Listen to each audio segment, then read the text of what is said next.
상상해 보세요. 당신이 시끄러운 고대 로마의 뒷골목을 걷고 있습니다. 양갓집 교수는 감히 발을 들여놓지 않을 곳이죠. 그곳은 죄와 타락이 가득하고 문마다 차마 입에 담을 수 없는 쾌락이 기다리는 곳입니다. 그런데 갑자기 당신의 눈에 낯익은 얼굴이 들어옵니다. 당신은 얼어붙습니다. 단순한 매춘부가 아닙니다.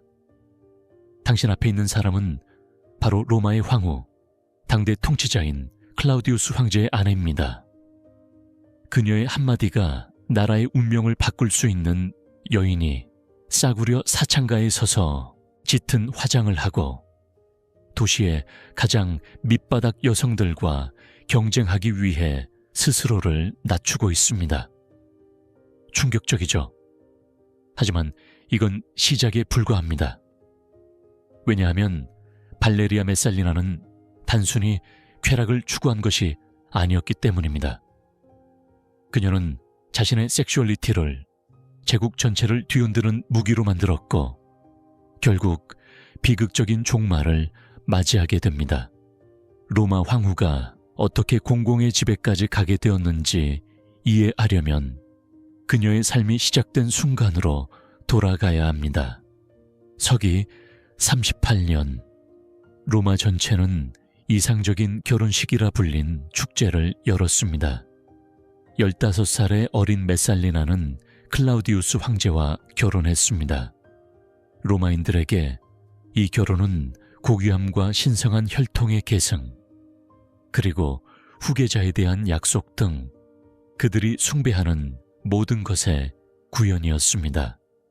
메살리나는 황후가 갖춰야 할 모든 것을 갖춘 듯 보였습니다. 젊고 아름다웠으며 고대 귀족 가문 출신이었습니다.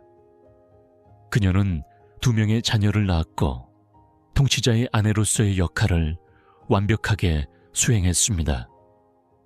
남편인 클라우디우스는 그녀보다 13살이나 많았고 오늘날 뇌성마비로 불릴 만한 병을 앓고 있었습니다.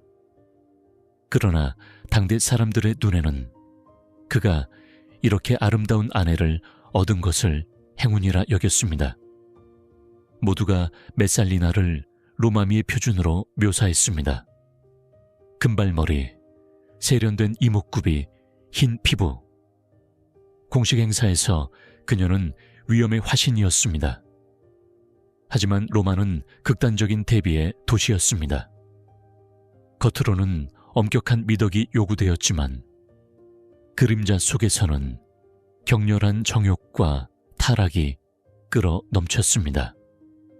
사회는 경직된 도덕 규범에 따라 움직였고 황후는 여성적 순결의 상징이어야 했습니다. 심지어 잘못된 행동에 대한 소문만으로도 권력이 흔들릴 수 있었죠. 바로 이때 대리석 궁궐의 장벽 안에서 곧 도시 전체를 뒤흔들 무언가가 싹트기 시작했습니다. 종교 축제에서 미소 짓고 성대한 연회를 열던 젊은 황후는 비밀리에 밤의 모험을 준비하고 있었고 그 이야기는 오늘날까지도 공포와 함께 전해집니다. 처음에는 순진한 일탈처럼 보였습니다. 그녀의 하녀들은 메살리나가 평소와 다른 시간에 경비병들을 쉬게 하는 일이 잦아졌다는 것을 눈치챘습니다. 그녀는 평범한 옷을 입고 얼굴을 가린 채 침실을 빠져나갔습니다. 숨 막히는 궁궐 밖에서 자유를 찾는 것처럼 보였죠. 하지만 그녀의 일탈은 빠르게 통제불능 상태가 되었습니다. 그녀는 로마 매춘부들의 습관과 고객들을 거의 군사 전략처럼 연구하기 시작했습니다. 서기 40년, 도시 전체가 즐기며 역할이 뒤바뀌고 부도덕한 경계가 허물어지던 사투르날리아 축제 때 첫 번째 큰 사건이 터졌습니다. 메살리나는 평민 복장으로 갈아입고 사브라 거리로 향했습니다. 단순한 호기심으로 시작했던 것이 진정한 집착이 되었습니다. 그녀는 황후조차도 그들 모두를 능가할 수 있다는 것을 증명하고 싶어 했습니다. 역사가 타키투스는 그녀가 어느 날 사창가 주인과 은밀히 합의하여 익명으로 일하기로 했다고 기록했습니다. 아무도 자기들이 상대하는 여인이 황제의 아내라는 것을 몰랐지만 그날 밤은 역사에 남았습니다. 그녀는 그곳의 가장 숙련된 여성들보다도 더 많은 남자들을 상대했습니다. 타락에 단련된 사람들조차도 그녀의 만족할 줄 모르는 욕정에 충격을 받았습니다. 아침이 되었을 때 다른 모든 여성들이 멈추었음에도 메살리나는 더 많은 고객을 요구했습니다. 그녀는 말 그대로 집에서 쫓겨나야 했습니다. 그 순간 그녀는 자신의 진정한 소명을 찾았다고 깨달았습니다.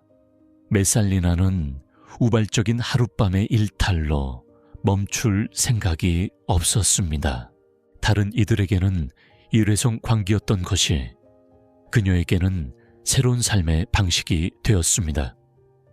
첫 번째, 은밀한 외출 후 몇 주 만에 그녀는 하나의 시스템을 구축했습니다. 충성스러운 하인들이 그녀를 궁궐 밖으로 데리고 나갔고 아무도 알아보지 못하도록 옷을 고르고 가발을 씌웠습니다. 그녀는 로마 매춘의 그림자 세계를 자유롭게 돌아다니기 위해 새로운 신분까지 만들었습니다. 하지만 단순한 오락으로는 만족할 수 없었습니다. 그녀를 사로잡은 것은 경쟁심이었습니다. 그녀는 로마에서 가장 유명한 쿠르티잔들과 경쟁을 벌이기 시작했습니다.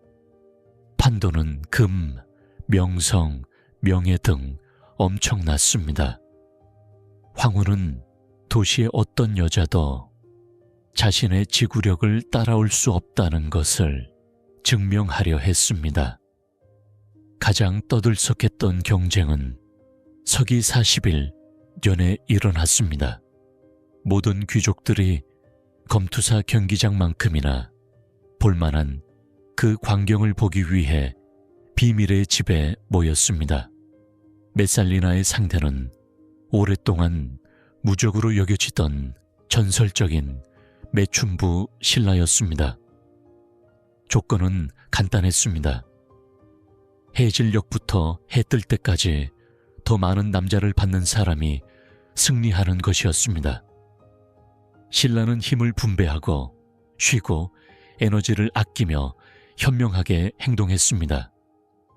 동이틀 무렵 그녀는 25명의 고객을 받고 스스로 승리를 선언하며 멈췄습니다. 하지만 메살리나는 이제 막 몸이 달아오른 상태였습니다. 신라가 포기했을 때도 그녀는 계속해서 남자들을 받았습니다. 소문에 따르면 그날 밤 황후는 30명을 넘겼다고 합니다. 처음에는 흥미진진하게 내기를 걸던 관중들은 결국 멍하니 얼어붙었습니다. 그들이 본 것은 단순한 오락이 아니라 무서운 무언가였습니다. 아무도 이런 것을 본 적이 없었으며 가장 충격적인 것은 그 여인이 로마 제국의 퍼스트레이디였다는 점이었습니다. 그녀의 굴욕이 고결한 황후의 이미지와 대비될수록 그녀는 더욱더 쾌감을 느꼈습니다. 메살리나는 육체 그 자체가 아니라 자신의 타락을 통해 얻는 권력에 흥분한다는 것을 깨달았습니다. 하지만 이것은 단지 시작일 뿐이었습니다. 곧 그녀의 뒤틀린 정욕은 로마 제국을 내부에서부터 뒤흔드는 치밀하게 계획된 작전으로 변모했습니다. 놀이로 시작했던 것이 진정한 범죄 사업으로 빠르게 발전했습니다. 서기 42년 메살리나는 후대 역사가들이 로마 역사상 가장 대담한 범죄 기업이라고 부를 조치를 취했습니다. 그녀는 황후의 개인적인 보호 아래 고급 사창가를 열었습니다. 이 시설은 마르스 광장 근처에 호화로운 빌레에 위치했으며 겉보기에는 귀족들을 위한 사교 클럽처럼 보였습니다. 하지만 그 이면에는 정교하게 구축된 네트워크가 숨겨져 있었습니다. 메살리나는 더 이상 단순한 매춘부들로 만족하지 않았습니다. 그녀는 자신의 권력을 이용해 가장 명망 있는 가문의 여성들을 끌어들였습니다. 일부는 자발적으로 따랐지만 어떤 이들은 가문 파탄이나 정치적 몰락의 위협 때문에 강요당했습니다. 표면적으로는 자발적인 참여처럼 보였지만 실제로는 모든 것이 협박과 공포 위에 세워져 있었습니다. 가장 중요한 것은 고객들이었습니다. 그녀는 로마에서 가장 영향력 있는 남성들만 선택적으로 초대했습니다. 원로원 의원, 군 사령관, 부유한 상인들이었습니다. 모든 방문은 그녀의 하인들에 의해 철저하게 문서화되었습니다. 대화, 약점, 비밀스러운 고백 등이 모두 무기로 바뀌었습니다. 메살리나는 평범한 향락의 집을 거대한 협박 기계로 만들었습니다. 그녀는 누가 황제에게 반대할 계획인지, 어떤 장군이 배반을 생각하는지, 어떤 상인들이 세금을 회피했는지 알고 있었습니다. 아무도 그녀의 거미줄에서 벗어날 수 없었습니다. 본질적으로 그녀는 공포와 수치심에 기반한 정치적 통제 시스템을 만든 것입니다. 클라우디우스와 함께 나라를 다스려야 할 영향력 있는 사람들은 이제 그의 아내 손에 놀아나는 꼭두각시가 되었습니다. 상상해보세요.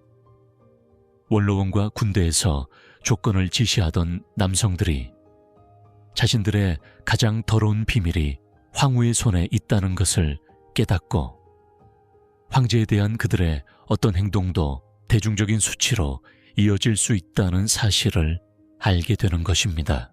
가장 무서운 것은 그녀의 방법이 아니라 그녀가 사회의 근간을 어떻게 무너뜨렸는지였습니다. 엄격하게 교육받은 귀족 여성들이 더러운 거래에 휘말렸고 남편과 아버지들은 가문 전체가 무너질까봐 침묵할 수밖에 없었습니다. 역사상 최초로 황후는 사적인 수치심을 정치적 무기로 변모시켰습니다. 은밀한 술책이 더 이상 그녀에게 짜릿함을 주지 못하자 메살리나는 더 나아갔습니다. 그녀는 더 이상 그림자에 만족하지 않고 자신의 뒤틀린 놀이를 세상에 공개하여 로마 전체가 보도록 강요하고 싶었습니다. 서기 43년, 황후는 종교축제로 위장한 거대한 낭요 파티를 열기 시작했습니다. 형식적으로 모든 것은 신들을 경배하는 것처럼 보였습니다. 원로원 의원, 그들의 아내, 군사령관, 영향력 있는 상인들은 참석해야 했습니다. 거절은 신성한 의식에 대한 무례를 의미했기 때문입니다. 하지만 점차 엄숙한 의식은 끔찍한 스펙터클로 변했습니다. 처음에는 평범한 희생제물과 기도로 시작되었지만 곧 다산과 여신 숭배와 관련된 고대 관습이라는 명목 아래 대규모 낭요로 이어졌고 참석자들은 명예와 공포를 모두 잃었습니다. 메살리나는 모든 것을 세밀하게 계획했습니다. 그녀는 귀족들을 그러한 더러운 장면에 끌어들임으로써 그들을 영원히 자신의 포로로 만든다는 것을 알고 있었습니다. 그들 중 누구도 자신의 참여를 인정해야 했기 때문에 더 이상 황후에게 공개적으로 반대할 수 없었습니다. 죄책감과 수치심은 쇠사슬보다 훨씬 강하게 그들을 묶었습니다. 역사가들은 때때로 그녀가 직접 상황을 지휘하며 정치적 라이벌들을 웃음거리로 만들었다고 기록했습니다. 전날 원로원에서 자랑스럽게 연설했던 원로원 의원들은 동료들 앞에서 굴욕을 당하도록 강요받았습니다. 그들의 존엄성은 하룻밤 사이에 무너졌습니다.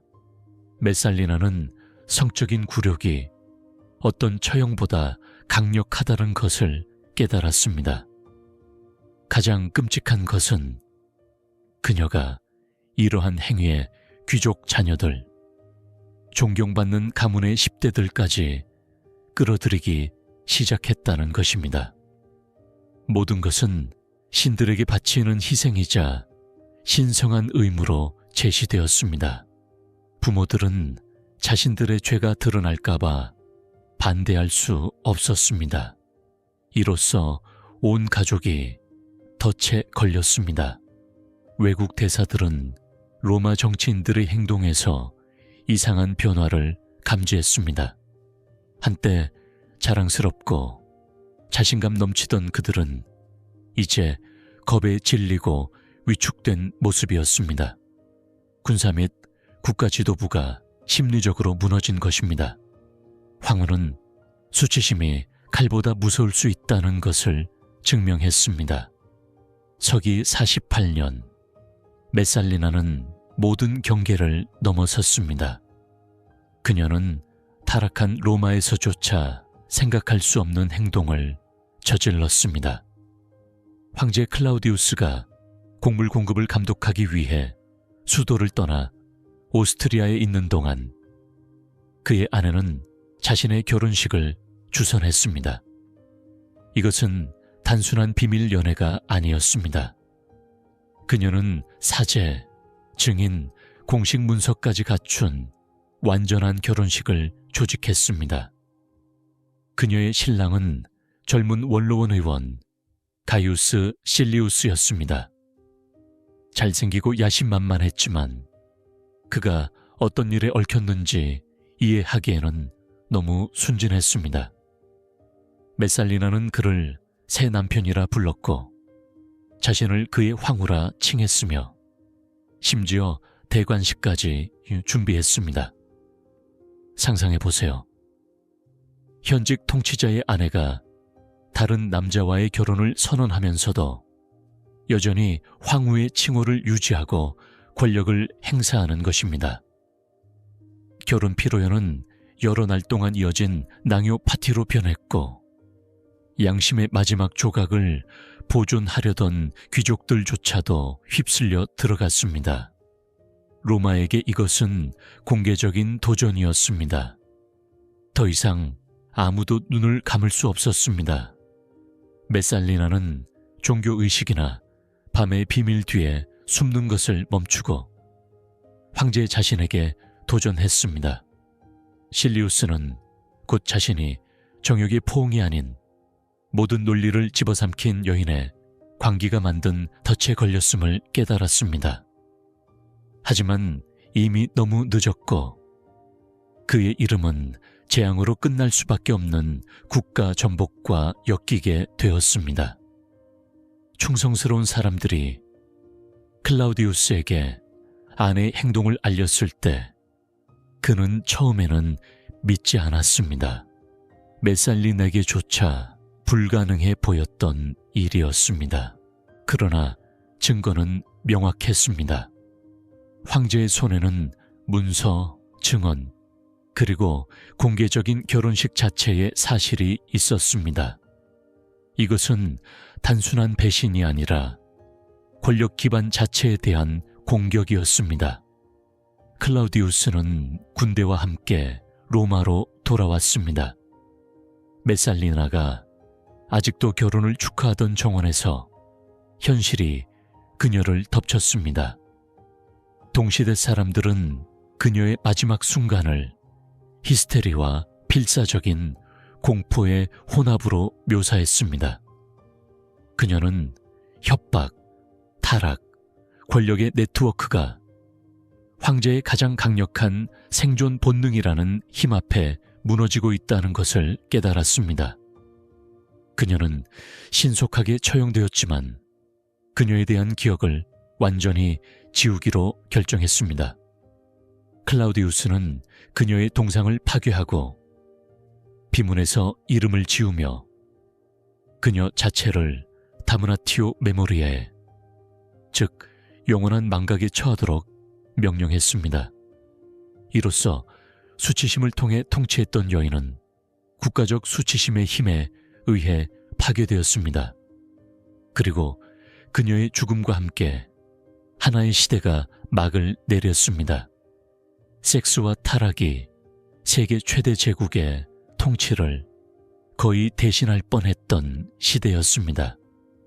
공식적으로 그녀의 삶은 처형과 망각으로 끝났습니다. 그러나 사회가 필사적으로 숨기려 했던 것을 기억에서 지울 수 있을까요? 여기에 진정한 역설이 있습니다. 사람들이 메살리나를 잊으려 할수록 그녀에 대한 전설은 세대를 거쳐 더욱 생생하게 전해졌습니다. 일부 연대기 작가들은 그녀의 영혼이 그녀가 놀이를 시작했던 사부라 거리의 폐허를 계속 배회했다고 주장했습니다. 하인들은 밤에 여자의 웃음소리를 들었고 모든 속삭임은 수치심과 타락은 쉽게 묻히지 않는다는 것을 상기시켰습니다. 다른 사람들은 메살리나의 이야기가 모든 후대 황제들에게 일종의 교훈이 되었다고 말했습니다. 그 이후로 황후들은 더 엄격하게 감시되었고 통제해 두려 했습니다. 그녀의 한 가지 예가 때로는 여성의 권력이 군단보다 더 무서울 수 있다는 것을 보여주었기 때문입니다. 그러나 더 깊이 생각해 봅시다. 왜 메살리나의 이야기는 오늘날까지도 우리를 그토록 뒤흔들까요? 왜냐하면 그녀가 가장 중요한 신화를 깨뜨렸기 때문입니다. 명예와 지위가 사람을 타락으로부터 보호한다는 신화 말입니다. 그녀는 절대적인 권력을 가지고도 자신의 정욕의 포로가 될 수 있다는 것을 증명했습니다. 그리고 여기에 가장 중요한 질문이 있습니다. 그녀는 단순히 색정에 사로잡힌 미친 여자였을까요? 아니면 섹슈얼리티를 이용하여 로마 전체를 통제하는 네트워크를 만든 천재적인 전략가였을까요? 아마도 진실은 그 중간 어디쯤에 있을 것입니다. 그녀의 이미지는 여전히 논란을 불러일으킵니다.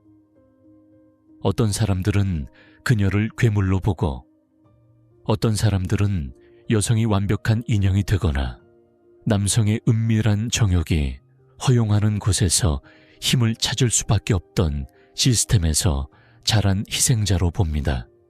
하지만 사실은 변하지 않습니다.